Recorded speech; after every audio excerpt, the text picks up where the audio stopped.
The race to net zero is officially on. And let's be honest, it's one of the biggest challenges we've ever faced. So a huge question comes up. Who's actually going to train the millions of people we need to solve it? Well, the answer might surprise you. It lies in a quiet but powerful revolution happening right now on university campuses. We're going to break down how higher education is being totally reimagined to build that sustainable future. One classroom, one student at a time. So here's what we're going to cover. First, we'll get our heads around the massive scale of this problem with a framework called the 5D Energy Challenge. Then, we'll see how universities are in this really unique position to tackle it. After that, we'll dive deep into how they're completely blowing up the old model of the classroom. We'll also look at the incredible tech that's powering this shift. And finally, we'll see how crucial partnerships are for bringing this whole thing to life. You know, when you're staring down a challenge as complex as the energy transition, you can't just start running in every direction. You need a map, a roadmap, and luckily, experts have developed a pretty powerful one to help us see the whole picture. It's called the 5D energy transition, and the core idea here is really important. This isn't just one problem. Nope, it's 5 completely interconnected challenges that all have to be solved together at the same time. Okay, so let's break down these 5 Ds. It all starts with decarbonization. That's the obvious one, right? Switching from fossil fuels to renewables. But to do that, you need decentralization, which means moving away from those huge old-school power plants to more local distributed energy. Now that kind of shift is only possible with digitalization, using smart tech to manage all these new moving parts. And to let this new system actually grow, you need deregulation to update all the old rules. But the final piece, the one that ties it all together, is democratization. This is the crucial part that ensures everyone, not just a handful of big companies, gets to participate in and benefit from this massive change. All right, so with that big 5D framework in mind, where do universities fit into all this? Well, it turns out they have this incredibly powerful 2-part role to play in the transition. It's this really cool duality. Think of it like hardware and software. On one side, you've got the hardware, the university campus itself. These places are like mini cities, perfect living labs to test out new solar grids, sustainable buildings, you name it. But then you have the software, the incredible intellectual capital, the sheer brain power that drives the research, creates the new courses, and ultimately shapes the minds of our future leaders and engineers. And the scale of this commitment is just staggering. Take a look at this number, 4.6 million students. That's about the population of a country like Ireland. These are students at over 500 institutions that have already committed to hitting net zero.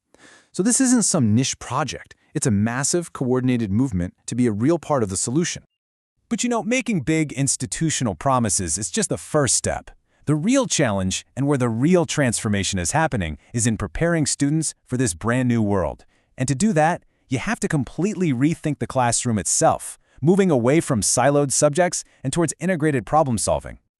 Think about how a traditional university is set up, right?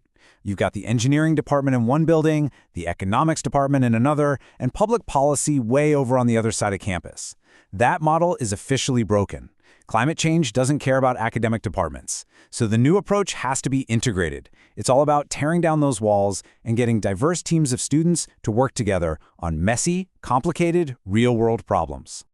So how do you actually teach that way? Well, one of the most powerful tools they're using is a method called design thinking.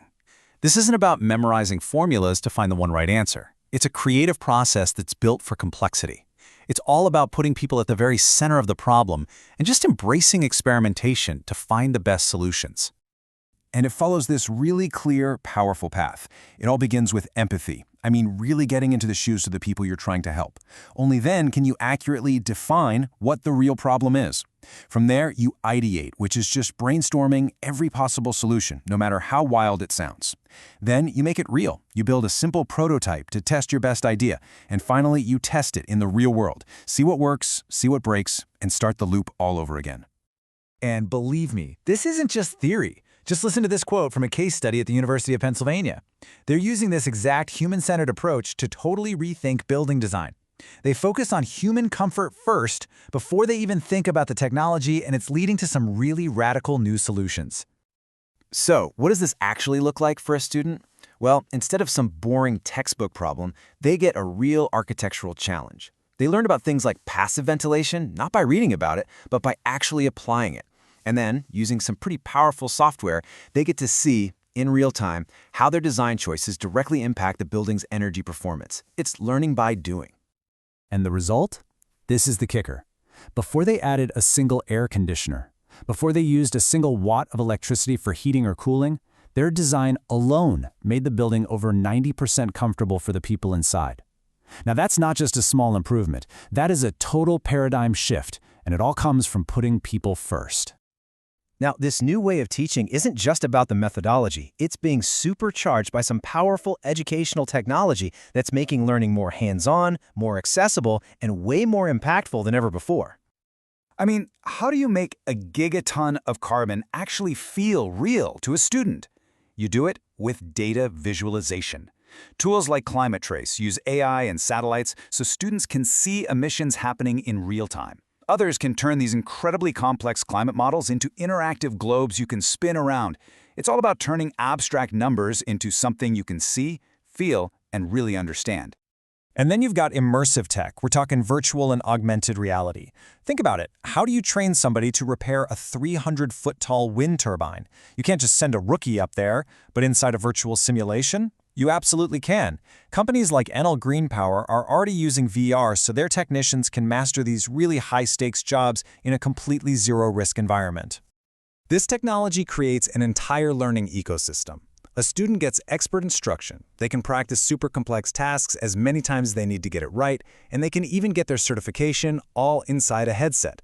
It's faster, it's safer, and it's a radically more accessible way to build the skilled workforce we desperately need. Of course, universities can't do this alone. None of this works in a vacuum. This entire transformation really depends on building a powerful ecosystem of collaboration. It has to be a team sport. And for this ecosystem to actually work, everyone needs to play their part. Universities have to lead the charge by transforming how they teach. Policymakers need to step up and act as facilitators, clearing away old hurdles and actually incentivizing this new approach. And, critically, industry has to be at the table, not just to hire people at the end, but to help design the training for the green jobs of tomorrow. As this quote makes crystal clear, partnership isn't just some nice-to-have idea. It's the engine. It's the thing that turns bright ideas from the lab and the classroom into the real-world solutions our planet so urgently needs. So we've seen this massive shift happening, a move towards an integrated, problem-based, tech-powered education. It is innovative, it's inspiring, and it's happening right now. But it leaves us with one final and really crucial question to think about. Is it all happening fast enough?